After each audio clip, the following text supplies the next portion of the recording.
আসসালামু আলাইকুম, কেমন আছেন সবাই? আজকে আমি আপনাদের সাথে খুব মজার একটা রেসিপি শেয়ার করব। আম্মুর হাতের হাঁস ভুনা রান্না। এটা খেতে খুবই মজা ছিল।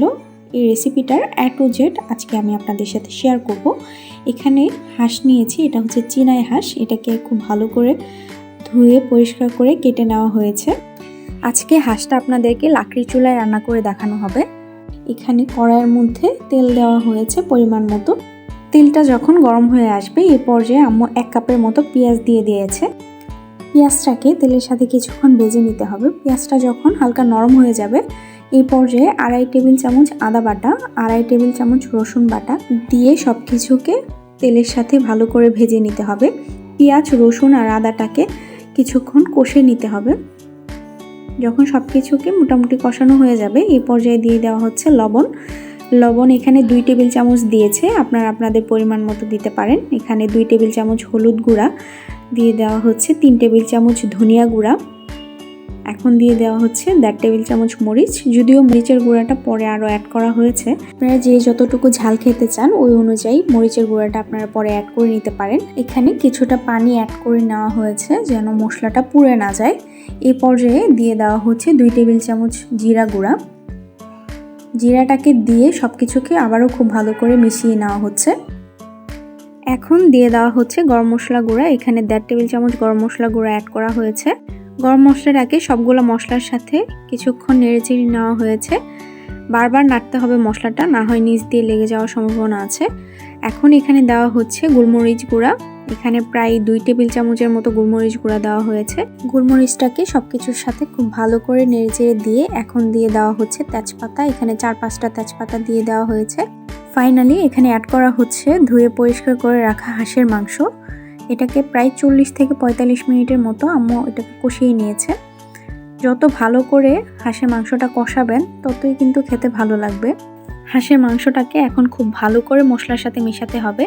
এমন করে মেশাতে হবে যেন প্রত্যেকটা মাংসের মধ্যে মশলাটা খুব ভালো করে লেগে যায়। মশলাগুলো যখন খুব ভালো করে মাংসের সাথে মিশে যাবে এই পর্যায়ে 5 থেকে 7 মিনিট এটাকে ঢাকনা দিয়ে ঢেকে রান্না করে নিতে হবে। মাংসের মধ্যে কোনো পানি অ্যাড করা হয়নি। মাংস থেকে যে পানিটা উঠবে সেটা দিয়ে আম্মু 5 থেকে 7 মিনিটের মতো এটাকে কষিয়ে নেবে। এখন এটাকে ঢাকনা দিয়ে ঢেকে রাখছি 5-7 মিনিট। 5 থেকে 7 মিনিট পর ঢাকনাটা তুলে এটাকে ভালো করে নেড়ে দিতে হবে। খেয়াল রাখতে হবে যেন নিচ দিয়ে লেগে না যায়। মাংসটাকে আবারও ঢাকনা দিয়ে ঢেকে রান্না করব 5-7 মিনিট। দেখেন মাংসের মধ্যে যতটুকু ঝোল ছিল সবটাই কিন্তু কমে গেছে। এই পর্যায়ে আরেকটু পানি দিয়ে এটাকে আবারও নেড়েচেড়ে কষিয়ে নিতে হবে। এরকম করে 4-5 বার পানি দিয়ে আম্মু এটাকে কষিয়ে নিয়েছে।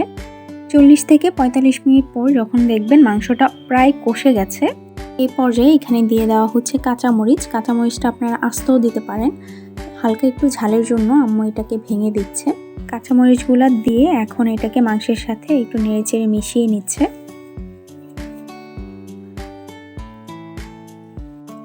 এখন এখানে ঢাকনা দিয়ে ঢেকে আরও কিছুক্ষণ এটাকে কষিয়ে নিতে হবে। 5-7 মিনিট পর ঢাকনাটা তুলে দেখেন একদম পানিটা শুকিয়ে গেছে। এখন এটার মধ্যে ঝোল দেওয়ার জন্য পানি অ্যাড করে নেওয়া হচ্ছে।